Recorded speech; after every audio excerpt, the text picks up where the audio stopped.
Take two. No, waiting on it to say Take two. It says recording on my thing. There it Yep. goes. All right.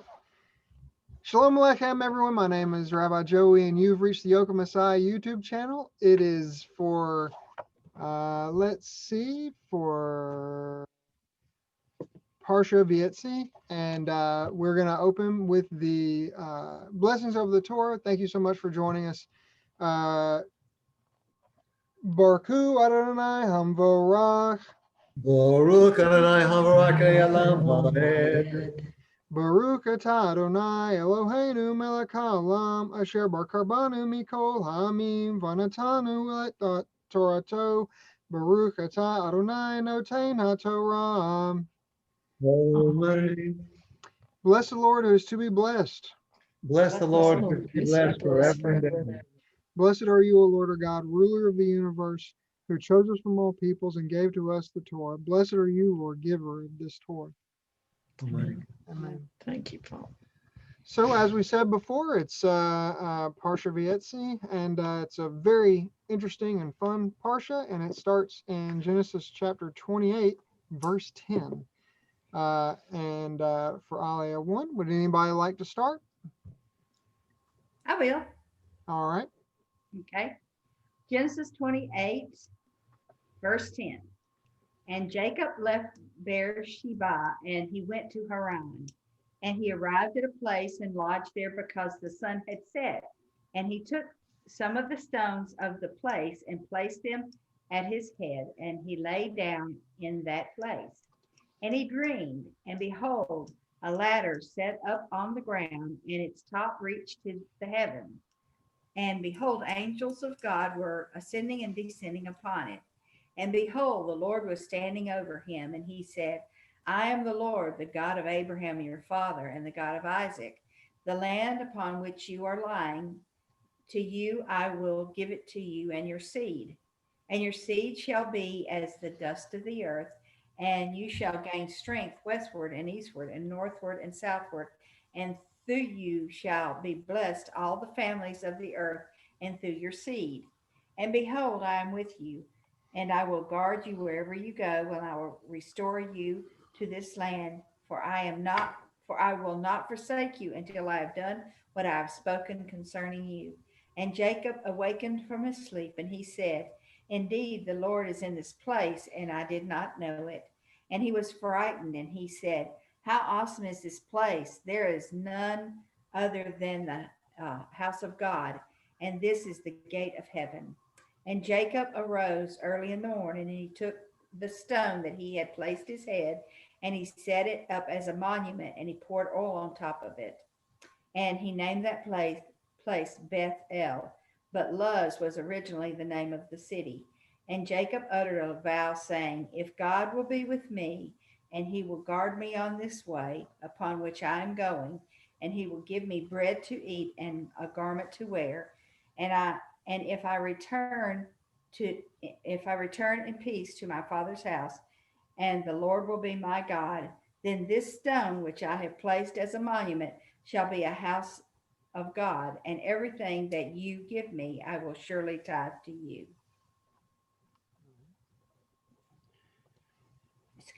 Anybody have any thoughts or concerns? Any points of interest? Well, I always, the story of, let's see, was it Nathaniel that was sitting under the tree, and when Messiah went to him and called him, was it Nathaniel?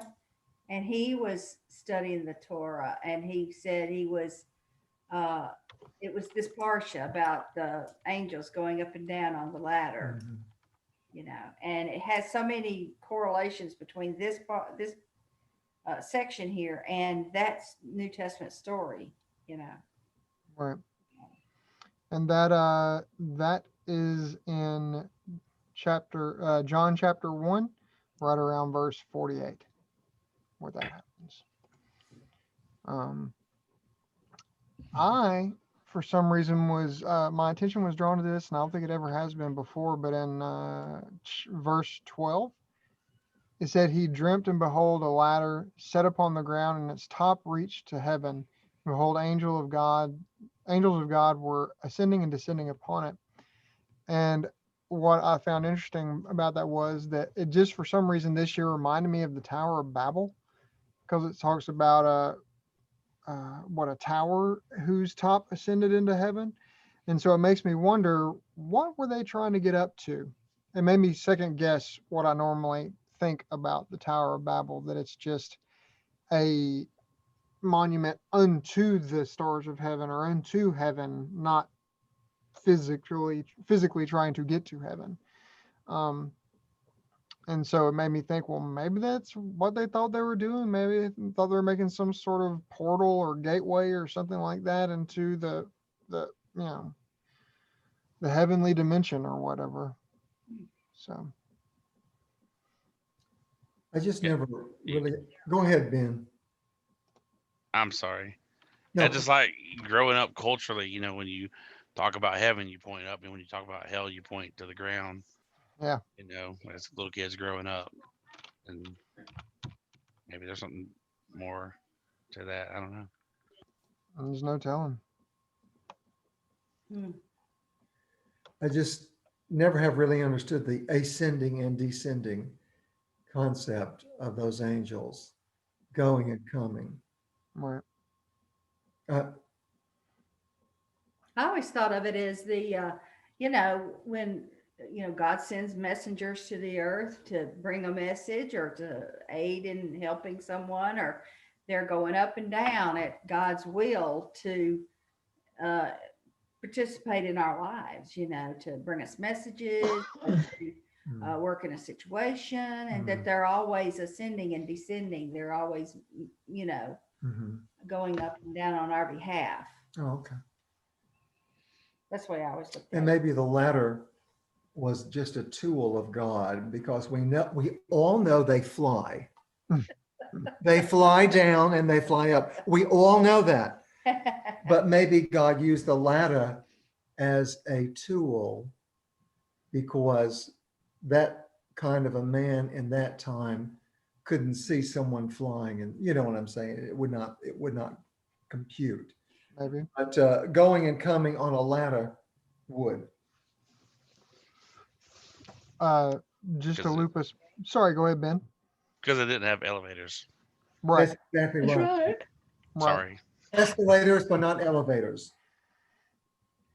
There's an escalator to heaven, I suppose. Going back and referring to that story from the Brit Hadashah, Philip finds Nathanael and says, "We have found him of whom Moshe and the law and the prophets wrote, Yeshua Hanatzari, Jesus of Nazareth, the son of Joseph." And Nathanael said to him, "Can anything good come out of Nazareth?" And Philip says to him, "Come and see." Yeshua saw Nathanael coming towards him, and he said to him, "Behold, an Israelite indeed, in whom there is no deceit." Nathanael said to him, "How do you know me?" Yeshua says to him, "Before Philip called you, when you were under the fig tree, I saw you." Nathanael answered to him, "Rabbi, you are the Son of God. You are the King of Israel." Yeshua answered to him and said, "Because I said to you, I saw you under the fig tree, do you believe?"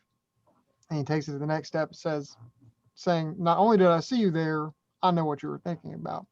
You will see greater things than these." He said to him, "Most assuredly, I say to you, hereafter you shall see heaven open and the angel of God ascending and descending upon the Son of Man." Um, Showing to him that he actually knew what he was thinking, as well as where he was. So, and maybe I always wonder, maybe Nathaniel was at maybe he had gone away to some private place of his own where he spends time in prayer and supplication with Hashem. And so he thought, well, who could possibly see me there? Because otherwise, who's to say Yeshua didn't just walk by earlier and see that the guy, sitting under a fig tree. So interesting. Did anybody have anything else? Or we go to Alia too? Well, and I think at the very end of this, it talks about he gave you bread to eat, and I know he's the bread of heaven, and then garments to wear, and I think that's a reference to putting on the Messiah, and so I think there's a lot of pictures there, Mm-hmm. a lot of references there.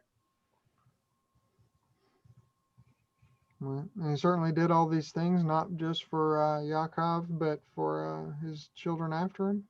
Right, right. Mhm. Where not a sandal strap broke or sole of the shoe wore out, et cetera, and they had the manna from heaven in the desert on their trip back. So Yeah. And it was the same promises. He was reiterating from you see 3 generations that are getting these promises, these same promises. right. And I know I say this every year, but the stone, the word stone that he lays his head on is the same letters that are father and son. So that stone is a reference to the father and the son that he is resting his head on. So I think that's important to Well, mention here let me in Hebrew. let's look at it. 28:18.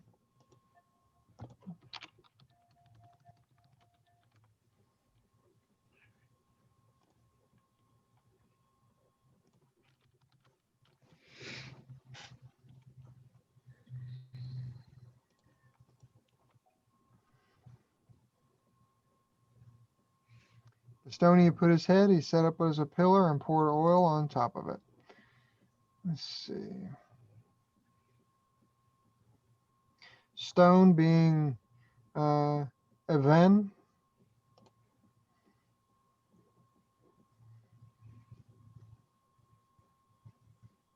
Interesting. From the root word bana, which means to build.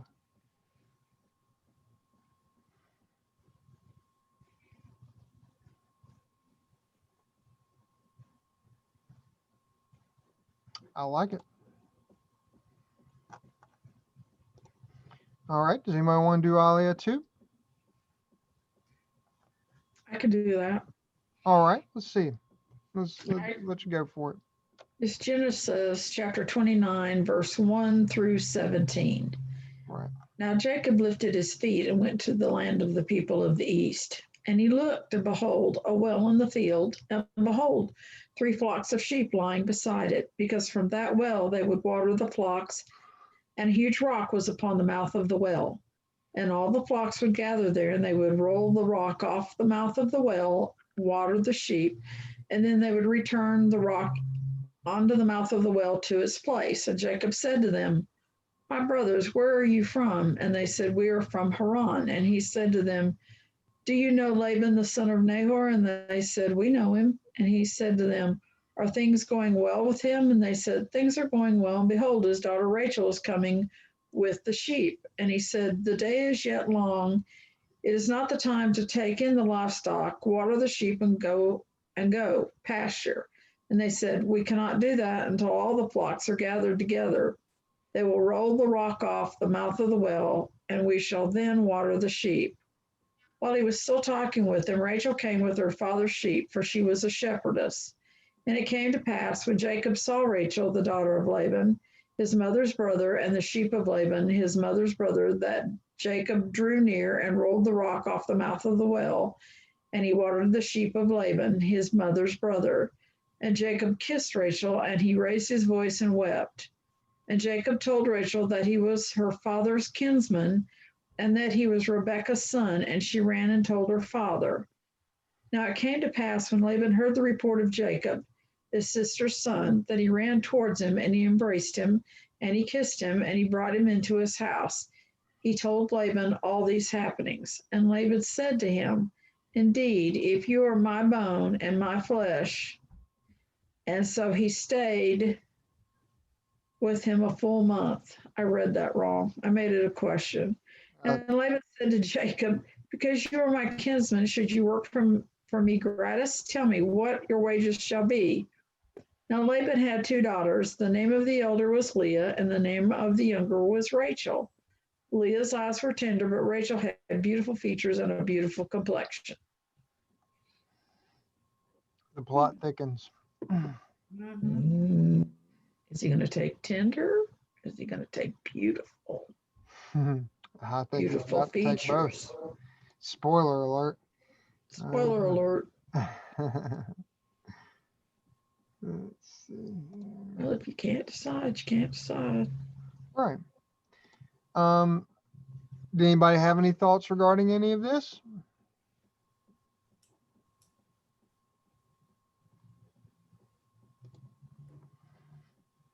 I have thoughts.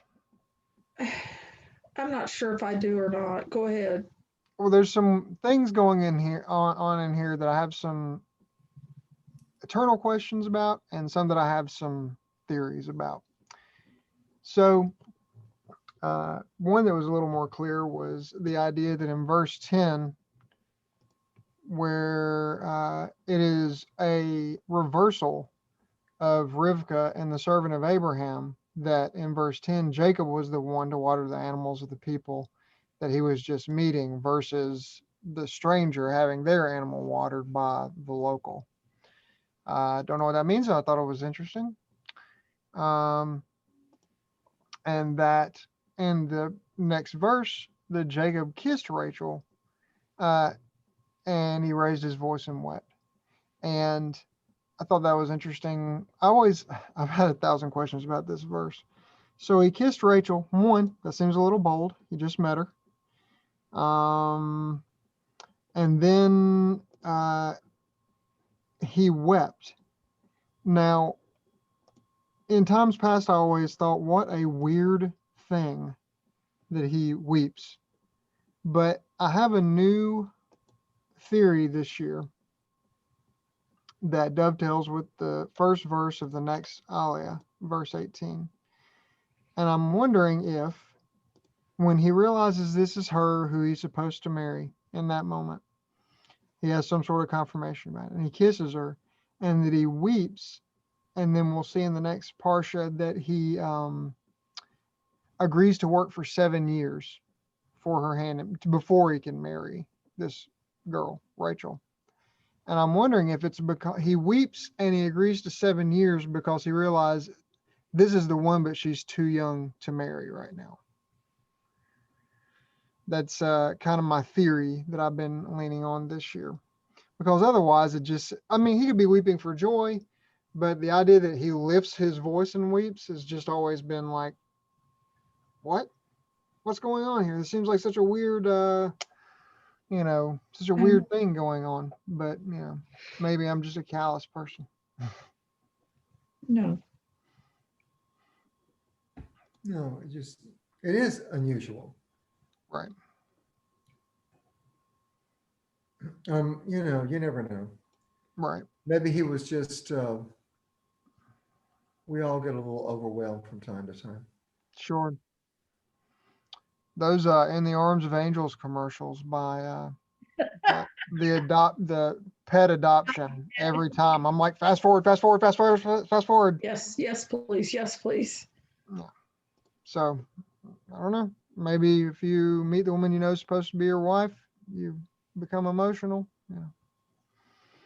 So, Well, and I've heard it discussed, and I don't know if it's right or not, but that he married Leah. He promised to work for 7 years for Rachel. right.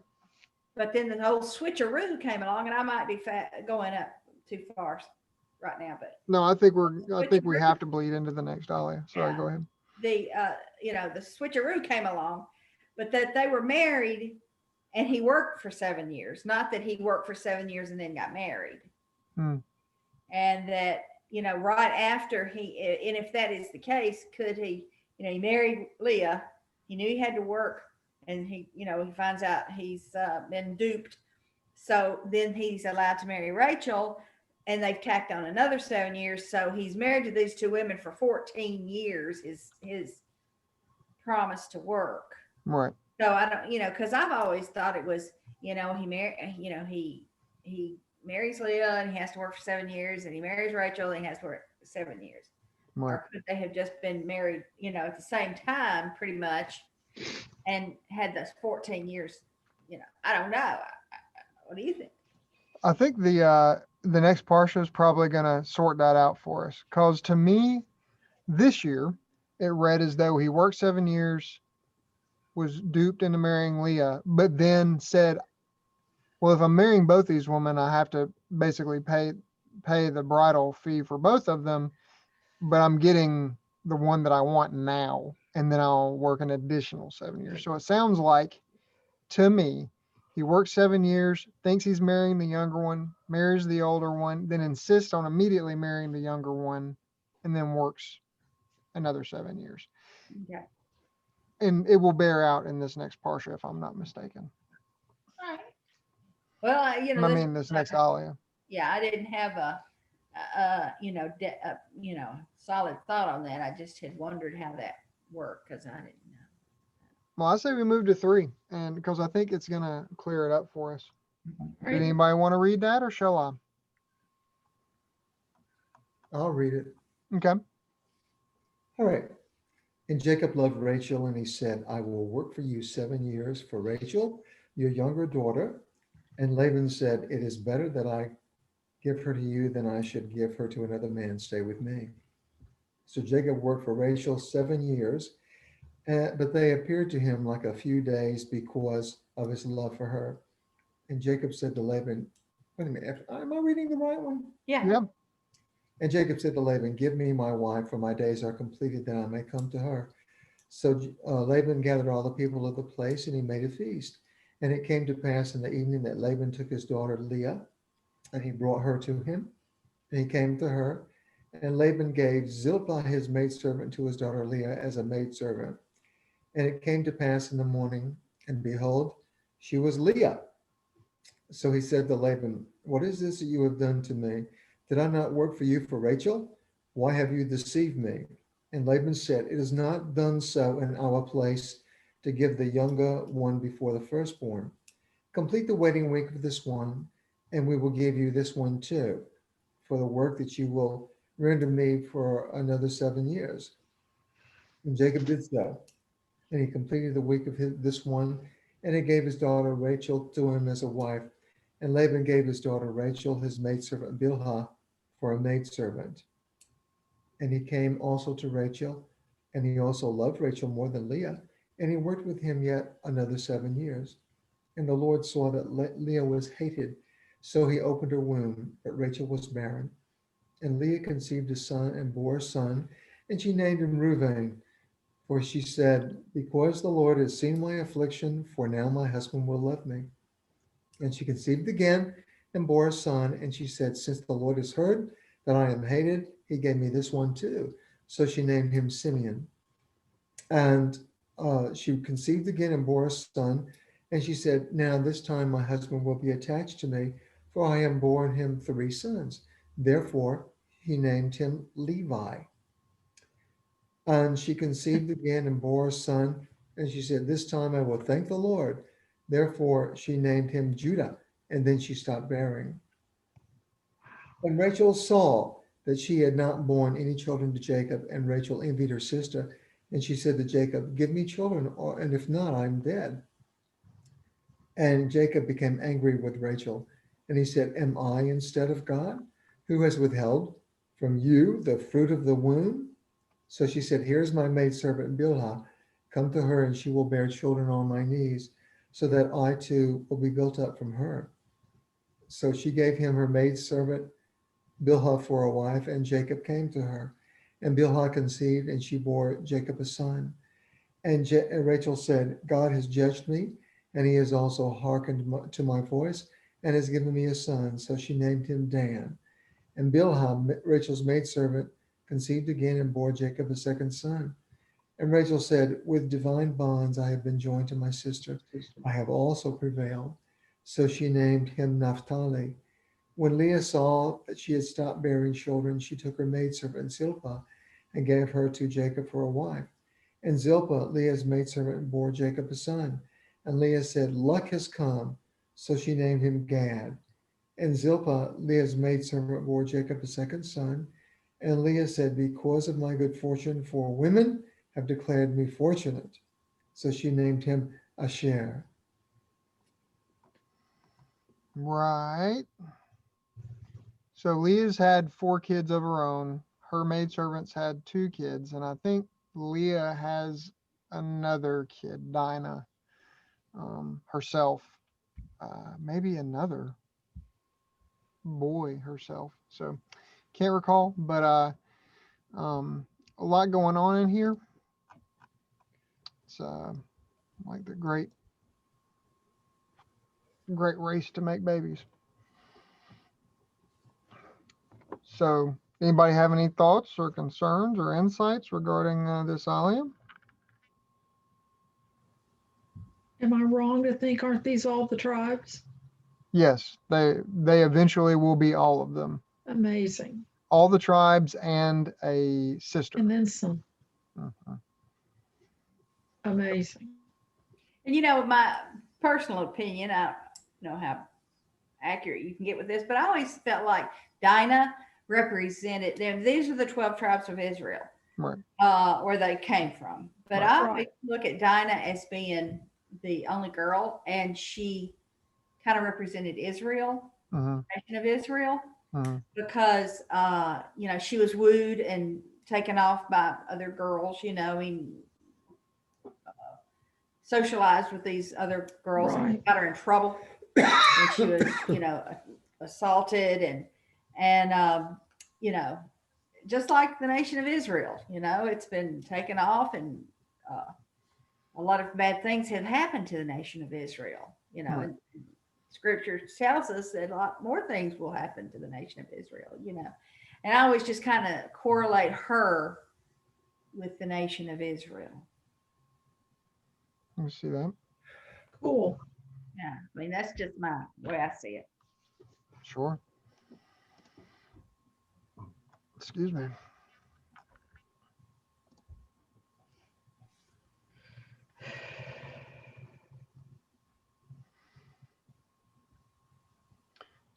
Is it interesting to anybody other than me that I know that Jacob's running because Esau is mad, and so it's probably best that he stays a while. But he is a child of a wealthy father, so you almost think, well, is it just convenient that he's going to go ahead and work for this gentleman while he's there to kill time and to build wealth? Because we know he does. But it's like, well, why didn't he just pay his bridal price and go home with his wives? Why did he decide to stay? And maybe it was just kind of a thing of convenience.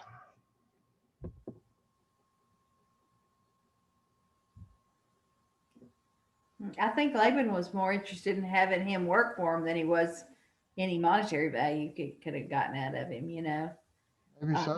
hired labor, somebody that would do the work he was doing, and it caused both of their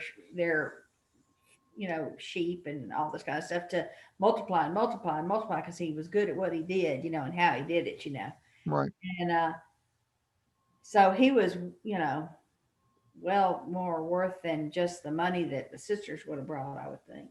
Right. And he has some idea about shepherding because he's trying to correct those folks in the previous alley. Like, it's not time to water the animals, just go back out into the fields, or water them and get back out to the fields. And so he apparently has some knowledge of, that sort of thing. Shepherding, or whatever you call it. Right.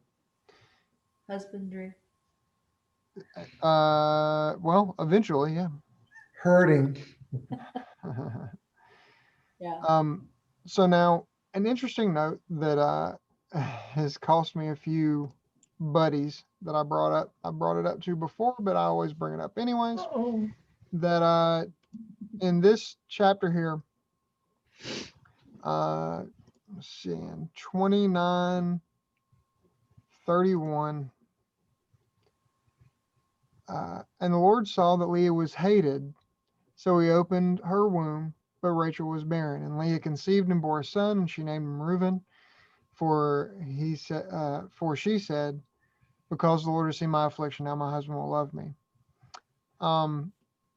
That this proves that even if she was the less loved, or if you want to say hated or whatever, not preferred wife, that Jacob still performed his conjugal obligation to her, which is a secondary witness in the Torah that just like any good ketubah will read, that conjugal rights actually belong to the wife. And this is Torah principle. Even in the Torah, it is expressly said in Exodus 21:10, and I'll take us there real quick so I don't want to speak out of turn, referring to a man who gets married to a secondary wife. If he takes another wife, he shall not diminish the first wife's food, clothing, or her marital rights, which can be construed as conjugal rights. So this has been a unpopular principle I've shared with some male friends of mine over the course of years, and cost me one friendship.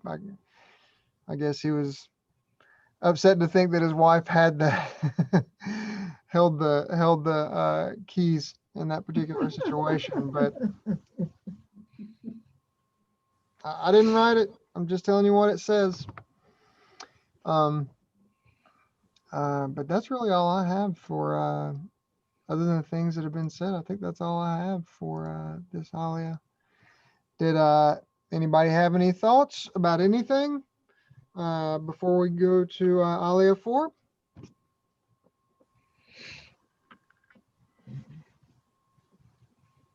Benjamin, being the most prolific parent of all of us here, I didn't know if you had any thoughts about what I was just speaking about. Nothing really comes to mind.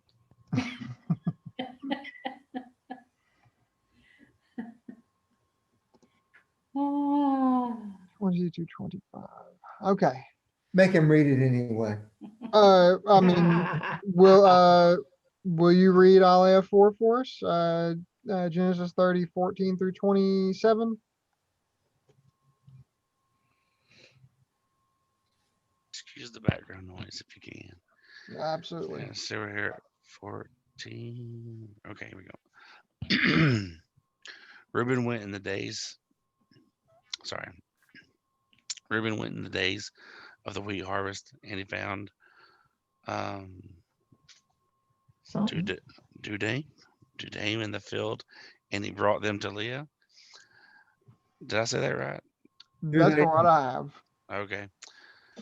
And he brought them to Leah, his mother, and Rachel said to Leah, "Now give me some of your son's Dudame." And she said to her, Is it a small matter that you have taken my husband, that you wish also to take my son's Dudame? So Rachel said, Therefore he shall sleep with you tonight as payment for your son's Dudame. When Jacob came from the field in the evening, and Leah came forward towards him, and she said, You shall come to me, because I have hired you with my son's Dudame. And he slept with her on that night. And God hearkened to Leah, and she conceived and bore Jacob a fifth son. And Leah said, God has given me my reward, for I have given my maidservant to my husband. And so she named him Issachar. And Leah conceived again, and she bore Jacob a sixth son. And Leah said, God has given me a good portion. This time my husband will live with me, for I have borne him six sons. So she named him Zebulun. And afterwards she she bore a daughter and named her Dinah. And God remembered Rachel, and God hearkened to her, and he opened her womb. And she conceived and bore a son, and she said, God has taken away my reproach. So she named him Joseph, saying, May Yahweh grant me yet another son. It came to pass when Rachel had borne Joseph that Jacob said to Laban, Send me away, and I will go to my place and to my land. Give me my wives and my children, for whom I worked for you, and I will go, for you know my work, which I have worked for you. And Laban said to him, If only I have now found favor in your eyes, I have divined that Yahweh has blessed me for your sake. Nice. So he's revving up to do some Laban stuff, it sounds like. Yeah, it sounds like he's warming up to pull some wool, as it were. Maybe literally in this case. Maybe this is where pull the wool comes from. So a couple of notes. Dudaim is a word. Strong's Concordance at least says that means mandrake, which we'll just get into this real quick. A Mediterranean plant of the nightshade family, which should draw the first bit of interest. If anybody knows what those do. With white or purple flowers and large yellow berries, it is forked fleshy root that supposedly resembles the human form and was formerly widely used in medicine and magic, etc., etc. It can be used for treating stomach ulcers, colic, constipation, asthma, hay fever, convulsions, arthritis-like pain, rheumatism, and whooping cough. It also used to trigger vomiting, cause sleepiness, reduce pain, and increase interest in sexual activity. So, nightshade, depending on the amount of it that you give someone, it is just like the drugs we are familiar with. The more you give of it, the more indifferent things you can have happen to a person. So apparently it was some sort of a libido intensifier, but also maybe some sort of analgesic properties as well. So very valuable, I would think, one way or the other. Let's see. Welcome, Miss Beverly. It's good to have you. Thank you.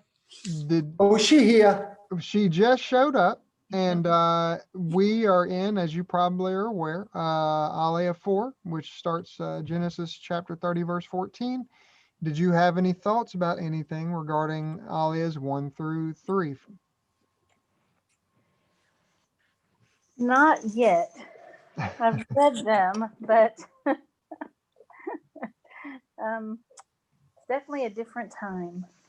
All right.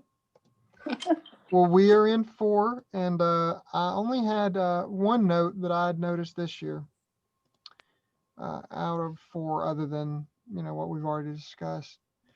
That in 30, 20 through 25, and Leah, God has given me a good portion. This time my husband will live with me, for I've borne him 6 sons. And so she named this son Zebulun. Afterwards she bore a daughter, and she named her Dinah. And God remembered Rachel, and God hearkened to her, and he opened her womb, and she conceived and bore a son. God has taken away my reproach. She names the boy Joseph, saying, May the Lord grant me yet another son. It came to pass, when Rachel had borne Joseph, that Jacob said to Laban, Send me away, I will go to my place in my land. So that means to me that I don't know if all of the boys that are credited to Leah, I think maybe 1 or maybe 2 of them were Zilpah, her maidservants. But even if that's the case, in the course of 7 years, she has pumped out a ton of kids. On average, like 1 every 18 months. That is prolific.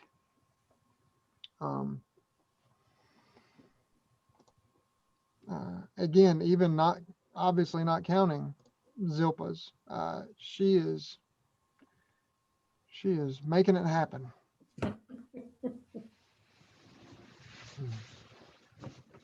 But There's so much we could say, but we aren't. right. Unfortunately, this is a PG podcast.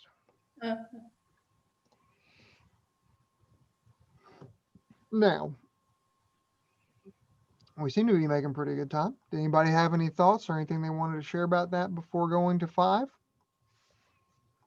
Let's go. I just remember thinking that she gave birth to the tribe of Levi, the priests. Right. And Judah, if I'm not mistaken, right? Right. So all the, I won't say important kids, because certainly Joseph and Benjamin and all of them are All the important. big dogs.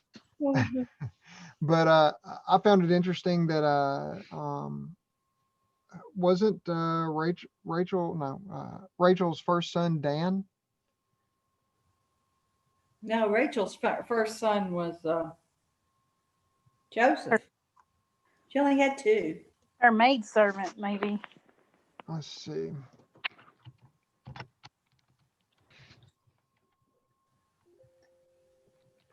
Was the first one born to her maidservant. Was Dan. Oh, you're right. Bilhah conceived and bore a son.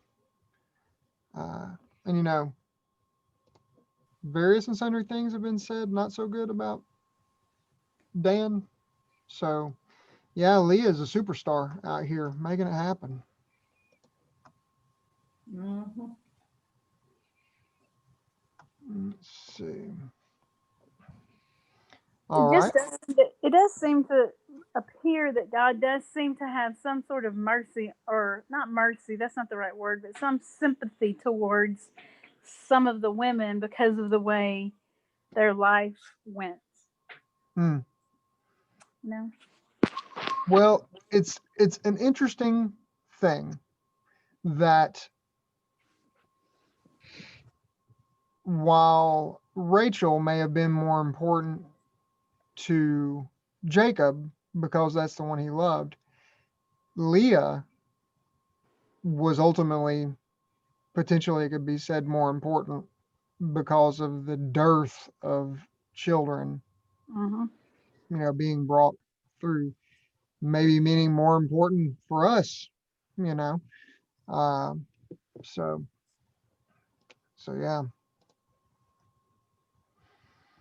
I hate to say in terms of importance because it's almost like the thing like, oh, who's your favorite kid? Just in terms of prolific abilities to have kids. Let's see.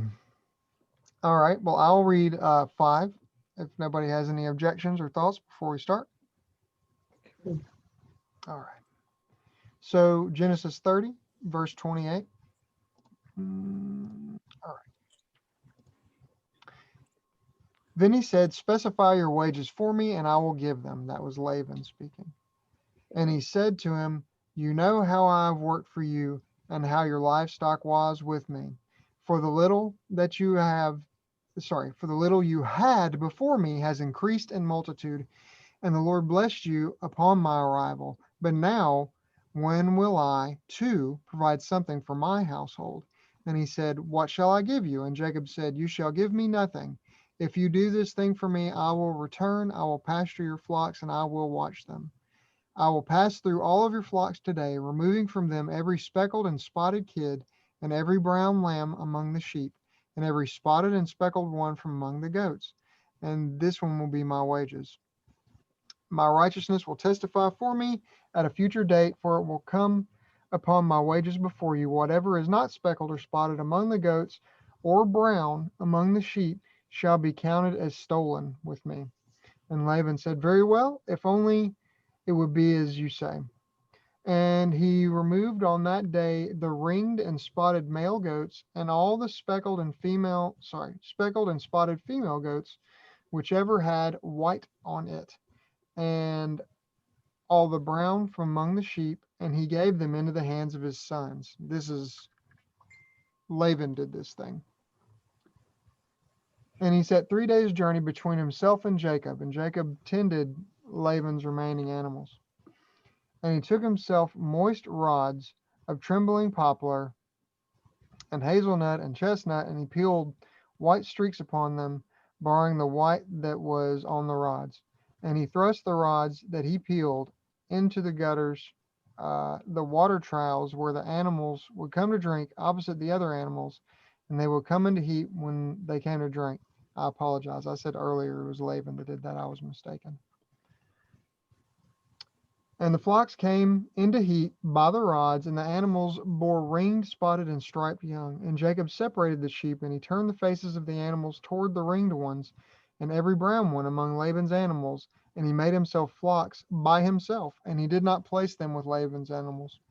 And it came to pass that whenever the animals that were bearing their first would come into heat, Jacob would place the rods in the troughs before the eyes of the animals in order to bring them into heat by means of the rods. And if the animals would delay, he would not place them, so that the ones that delayed were Laban's, and the ones that bore their first became Jacob's. And the man became exceedingly wealthy and had prolific animals and maidservants and manservants and camels and donkeys. Genesis chapter 31. And he heard the words of Laban's son, saying, Jacob has taken all that belonged to our father, and from what belonged to our father he has amassed this entire fortune. And Jacob saw Laban's countenance, that he was not disposed towards him, he as he had been yesterday and the day before. And the Lord said to Jacob, Return to the land of your forefathers and to your birthplace, and I will be with you. So Jacob sent and called Rachel and Leah to the field to his flocks. And he said to them, I see your father's countenance, that he is not disposed towards me as he was yesterday and the day before, but the God of my father was with me. And you know that with all my might I served your father. But your father mocked me and changed my wages 10 times, but God did not permit him to harm me. If he would say thus, speckled ones shall be your wages, all the animals would bear speckles. And if you would say thus, ringed ones shall be your wages, all the animals would bear ringed ones. Thus God separated your father's livestock and gave it to me. And it came to pass that the time the animals came into heat, that I lifted my eyes and saw a dream, and behold, and he goats that mounted the animals were ringed and speckled and striped. And an angel of God said to me in a dream, Jacob. And I said, Here I am. And he said, Now lift your eyes and see that all the he goats mounting the animals are ringed, speckled, and striped. For I have seen all that Laban is doing to you. I am the God of Bethel, where you anointed a monument, where you pronounced to me a vow. Now arise, go forth from the land, and return to the land of your birth. And Rachel and Leah replied and said to him, Do we still have a share or an inheritance in our father's house? Are we not considered by him as strangers? For he sold us and also consumed our money. But all the wealth that God separated from our father is ours and our children's. So now all that God said to you, do. So it sounds like there's been some extortion and some shifty dealings going on all this time. Changing of wages. Wake Glenn up. uh, changing deep in prayer. Amen. Changing of wages and spending of inheritances, et cetera, et cetera. So, you know, I'll be honest with you, I've heard it discussed a million times over. I don't know what the rods and the sticks and all that means. Apparently, it makes them go into heat because it makes them, maybe they think, well, this is what, I was thinking just now, when deer go into rut, they'll, like rub their horns on trees and stuff like that. If I'm not mistaken, that's part of what they do. Marking territory or leaving their scent around or whatever. Maybe when they saw those Sticks and rods. sticks and he had peeled and stripped some of the bark away, maybe that made them think, hey, it's business time, because that's what trees look like at the time of mating. I don't know. I'm certainly no animal husbandry expert nor even novice. So, uh, so I don't know what all that means. If anybody has any thoughts about it, I welcome it. But I think the overarching idea here is that Jacob and the daughters have been being taken advantage of by Laban. And so God restored what had been taken from them through insidious dealings from Laban and re-enriched them through this process. Mhm.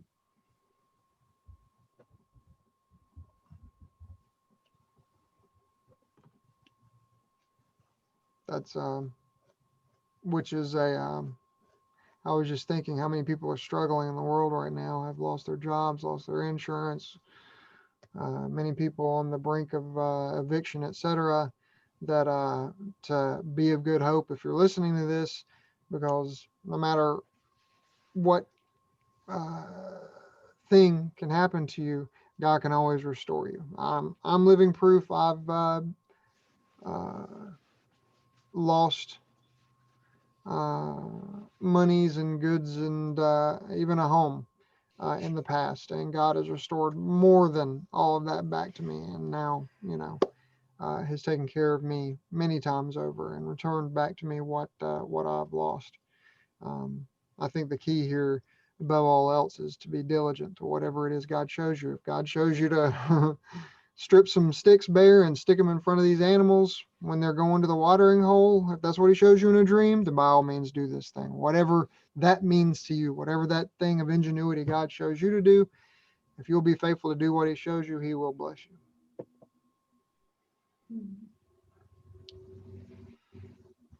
So I don't hear any comments on animal husbandry. I don't have anything to say about animal husbandry, but I was just sitting here thinking, I never noticed it before. Maybe y'all can elaborate on this. In verse 14, it said, Rachel and Leah replied and said to him, do we still have a share of an inheritance in our father's house? Right. Well, we know that women did not get inheritance unless there were only women, only sisters that Right. could share. So evidently Laban had no sons. Sounds like it. Yeah, because they wouldn't have been in line for any inheritance, because if there had been one son, that son would have gotten all the inheritance. Right.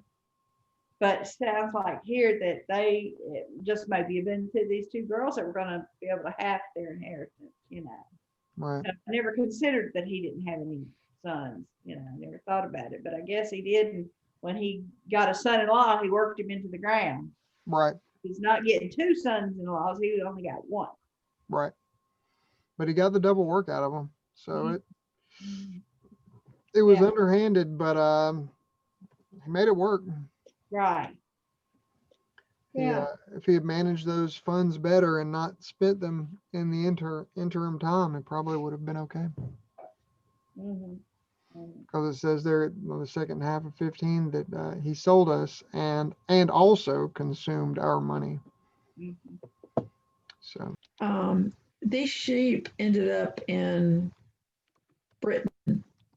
They're called Jacob's sheep. really, But I thought they were sent back to Israel. here I just found it interesting. Jacob's after bleeding a path to Israel, Jacob's sheep frolic in a new home.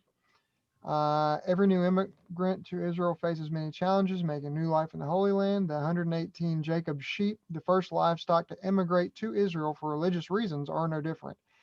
Gil and Jenna Lewinsky have spent the past 3 years fighting to make Aliyah to Israel with their herd of Jacob sheep, a breed whose genetics trace back to the Middle East sometime 5,000 years ago. The sheep are characterized as spotted and speckled, the kind of sheep that Jacob took from Laban in Genesis chapter 30.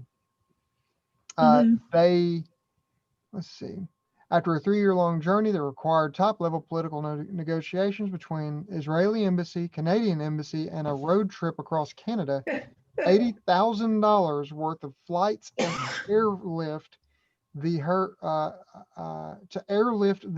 from Toronto to Tel Aviv, and a harrowing quarantine, which is not talking about right now. The sheep are finally frolicking in their pasture in Beit Shemesh, a suburb of Nes Harim. There you go. And that So was there. back February 2017. See, that's why I can't remember all of it, because it's been what? 3 years. Yeah, almost 4. Interesting looking animals. We'll Yeah. take just a second to let me share this screenshot with y'all, and we can cut all this out. I just thought it was interesting to share. This is apparently what they look like. Aren't they cute? They are cute. Look at him. He's got his little mustache and his milk mustache, his dribbling down his little chin, and look at their crazy horns. Look, this guy's horns all crookedy. Another picture was the description of the brown ones. Mhm. But anyway, I just a sidebar. Sure. No, that's super interesting. Thank you for bringing that on. I kind of like to leave it in because it's kind of interesting. Okay. Let's see here. Here's Well, some you more. found the article to kind of back me up there. So, but Wow, look at the you know, horns on this guy. I'm telling you, Are y'all seeing this? Yeah, Holy smokes. there's some serious shofars there, aren't there? Yeah, there is. that's what I was thinking. That's what This Rob guy would here think. looks like the cover of a heavy metal record. But Those horns. anyway, I just thought, That's very interesting. That's super interesting. So I guess if you get yarn from these guys, it's not going to be uniform. I mean, I know not all and it would yarn be is okay that it isn't uniform. right. I mean, I guess that would be Right. the appeal. Yeah, but I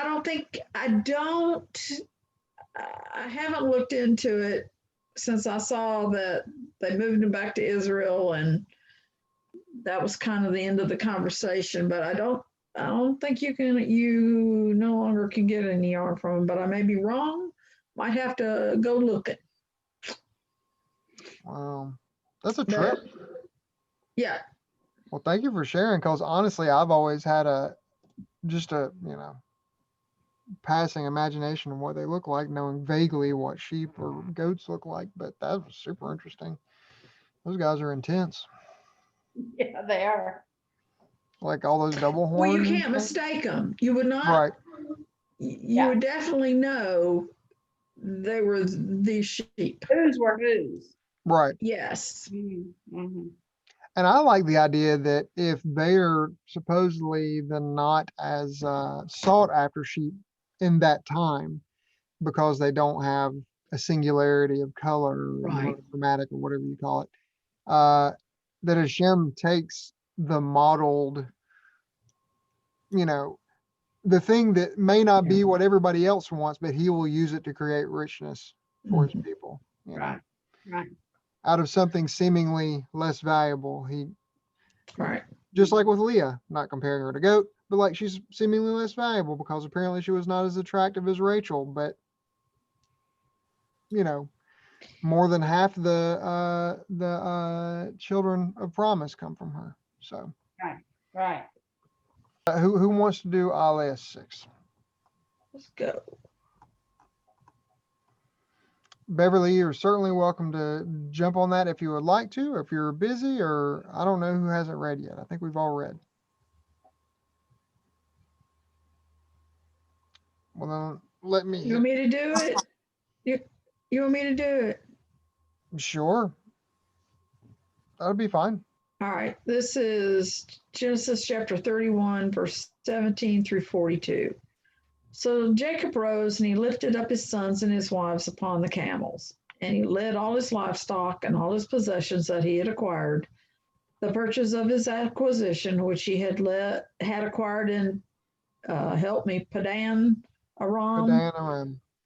to come to Isaac his father to the land of Canaan.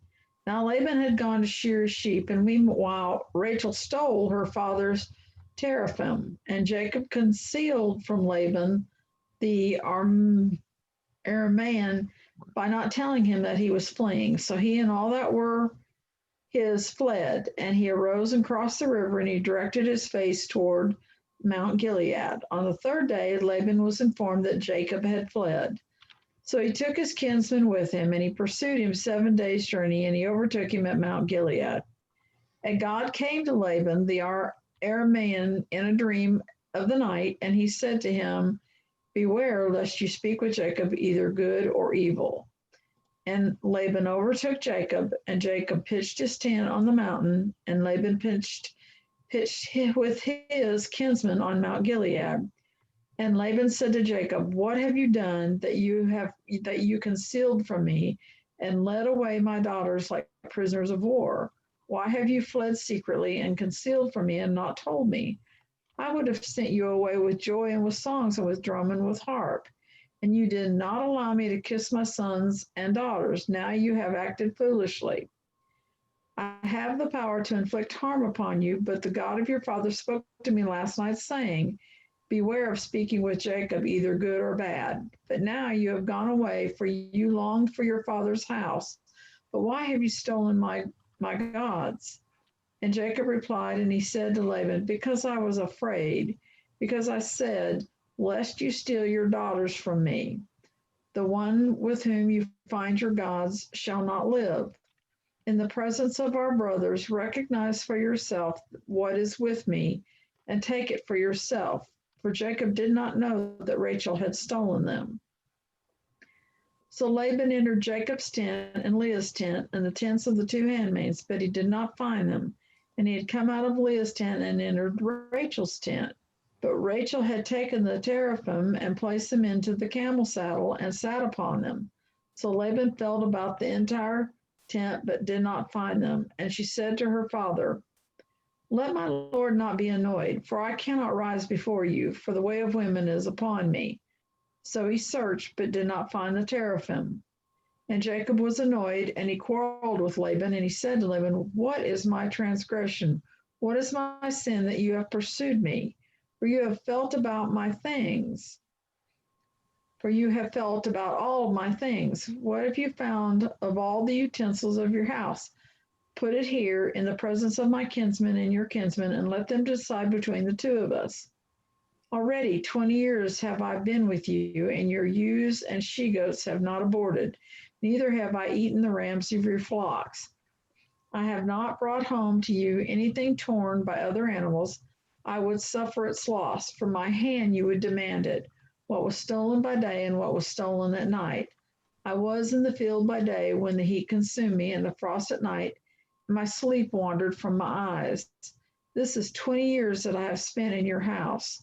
I served you 14 years for your 2 daughters and 6 years for your animals, and you changed my wages 10 times. Had not the God of my father, the God of Abraham and the fear of Isaac, been for me, you would now have sent me away empty-handed. God has seen my affliction and the toil of my hands, and he reproved you last night. All right. Sorry, I was listening and I had obviously read this, but I got sidetracked by Aramaean. That is such a rarely used word in the scriptures, and there is a prayer that God commands to be prayed when the people when they enter into Egypt in Deuteronomy 26:5. You shall make response before the Lord your God. A wandering Aramaean was my father, and he went down to Egypt and sojourned there, few in number, and there he became a great nation. So it even refers to uh, that could be rooted back to Abraham, I guess, because you know he's from there. That's where he is from.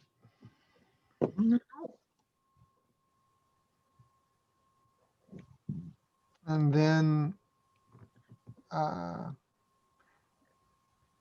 the Aramaeans of that area would be considered Iraq and Assyria. Okay. And so I'm going on a weird trail here. And there's a very obscure reference to who we call the anti-Messiah or whatever that's referred to in the scriptures that talks, it's a very vague reference to the Assyrian is the name, is a title used of the anti-Messiah in the prophecies. So anyways, it just took me down a weird long trajectory there looking at that. So it makes me wonder, is that not telling us either the resting place where the anti-Messiah will either come out of, if that's the kind of people he is, or he's a different kind of people who makes his home there in what would be, modern day Iraq, or Damascus, Syria. So, anyways, just I got way off into Hmm. a rabbit trail. But obviously, this teraphim thing is not good. Mm. And why she did that, I could not begin to tell you. Does anybody have any thoughts about that as to why she would have stolen that thing? Well, it could have had some value to it, monetary value to it, so she may have taken it for that Right. reason because she wasn't getting her inheritance. Right. Okay. Or it could be from the fact that she was superstitious and didn't want to let go of what she had always known was, maybe a good luck charm or something she prayed to or something like that. Because that's, Well, she might have been mad at her father for being so, um, you know, conniving and scheming with her husband. Right. Yeah. yeah, yeah. You know, Yeah. So it's teraphim is the is leaning towards the Hebrew version of that word, and it's actually a plural, Rapha, so plural, and it can refer to idolatry or gods, or images even. So, uh, but let's see. And apparently, Jacob, leaves under the cover of night. Mm-hmm. You know, Must have been felt like he needed to. Right. What was he trying to avoid? What happened? What eventually happened? yeah.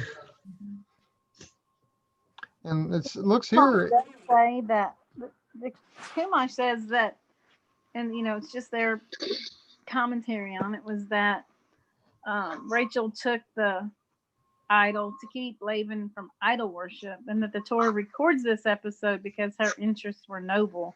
I was trying to see if it ever mentioned if it was ever found or whatever happened to it. I can't find anything about that. Not entirely sure. Doesn't a curse come on Rachel for this thing? I was trying to find that to see. And also, he says in here in verse 38 and 41 that he actually worked 20 years. Mhm. Yeah. Yeah. Yeah, here he says in 41. 20 years I've spent in your house. I've served you 14 years for your two daughters and 6 years for your animals. So he was breaking up the herd and making his own herd for 6 years. I bet that's a huge herd. Yeah, I was just thinking what a horrible, or not horrible, but what an intense undertaking it would be to have to move all that. Yeah. So, let's see. Not easy. What happened here? Lost my sight. Yeah, right here he curses Rachel in 32. The one with whom you found your God shall not live in the presence of our brothers. Recognize for yourself what it is, etc., etc. Mm-hmm.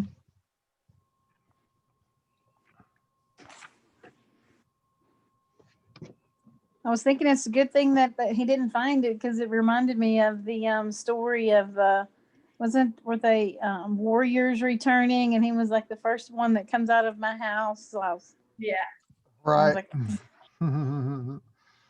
Yep, it is not good for sure.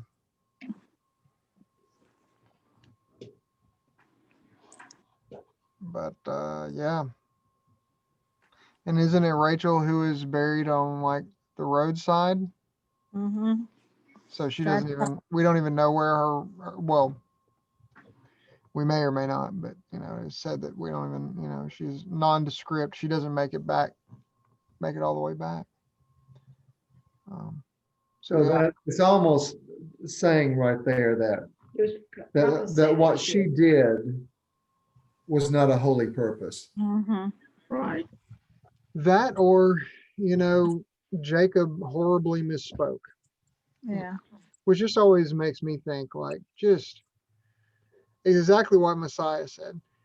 Yes, make your yes, yes, your no, no, and no oaths, and no, unnecessary oaths or promises or this or that. Uh, you know, make it plain. Um, because anything else is born out of evil. Is that not what he says? And certainly evil was born out of this situation, as also with the gentleman who promised his daughter away. So let's see. All right. Anybody like to? We're doing really good on time. Anybody want to do Aliyah 7?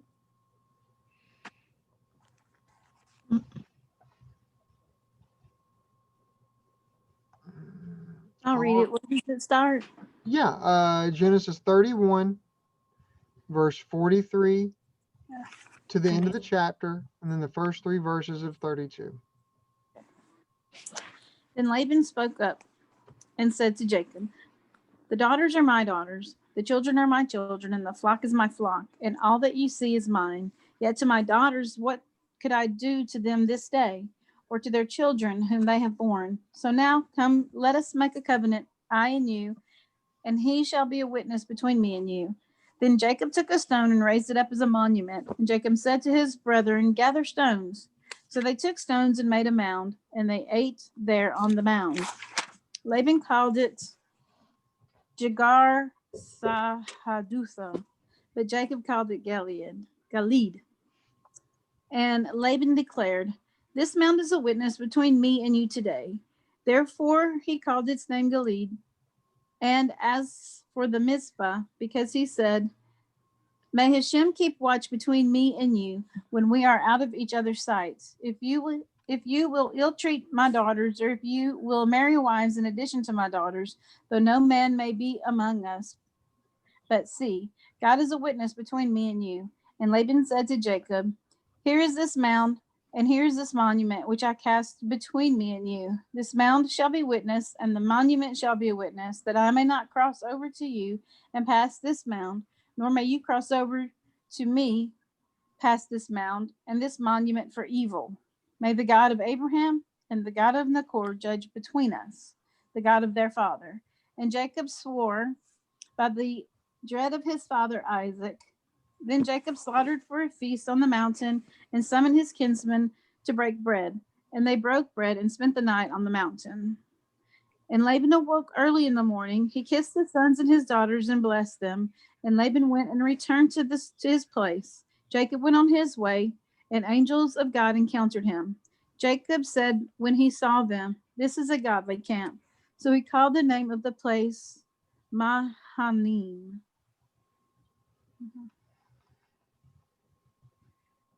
Mahanaim. Mahanaim. I'm just doing it in Hebrew. Perfect. The so do y'all feel like this makes this particular series of scriptures make Laban seem like a gooder guy or neutral or worse? Well, first of all, in 43, when he says to Jacob, I mean, these are my daughters, the sons are my sons, the animals are my animals, and all that you see is mine. I'm thinking, Oh, no, that's not true. These are correct. the daughters were his, but given in marriage, and every one that issued forth belongs to the parents or belongs to Jacob. What's going on with this guy? He can't let it go. Right. He worked for them. He spent 20 years for the daughters That's right. and And the Laban doesn't animals. recognize that. Laban is acting like he doesn't recognize that. Right, and he agreed to it. He's upset now because he has less and Jacob has more. Yeah. Right. Yeah. Greed. It always gets in the way. So in this Kumash, I don't. It's in up in verse 42, and then again in verse 53.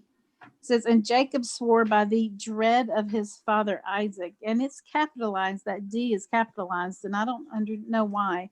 What is it in another? Let me look it up. 31. This that we're reading from the quad says fear. It says what? Fear. Fear.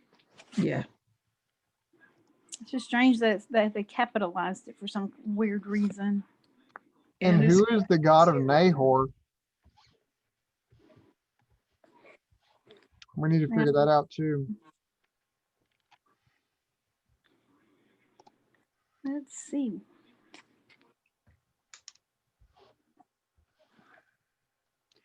The Fear, god of Terra, the god of Terra. The god she stole, I guess. Or the little god, the little idol. So fear in this verse is pahad. It appears to be terror, dread, or object of dread. A sudden alarm, properly the object feared by implication. I think he's saying that like his dad is a man of righteousness, and I'm not. I've actually used this before. Somebody's tried to tell me something before. It's like we have to do X, Y, and Z, and I've told them literally back, you don't have to worry about that. My personal integrity demands that I do what you're saying and more. So I will be doing what you say and beyond that thing. So it may be that he's saying that, like, I'm not worried about you. I'm worried about showing up with ill-gotten gain and my dad, getting me. So that may be the thing. It does seem like that they capitalized it in here because it's an oath. Right. Yeah, so Let's say Nahor, which literally translates snorting. it translate what? Snorting. Like God. The God that. of snorting. But apparently, I knew I'd seen that name before. The God of the snorter. Nahor is the father of Terah, the grandfather of Abraham.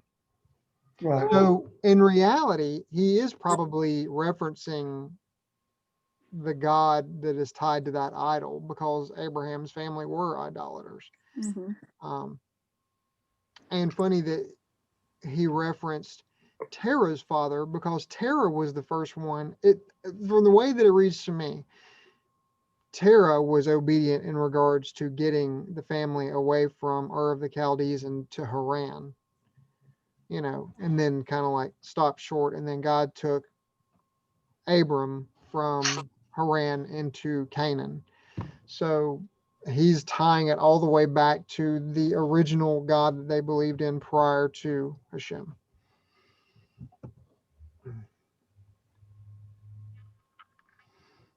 Can also be translated as snorer.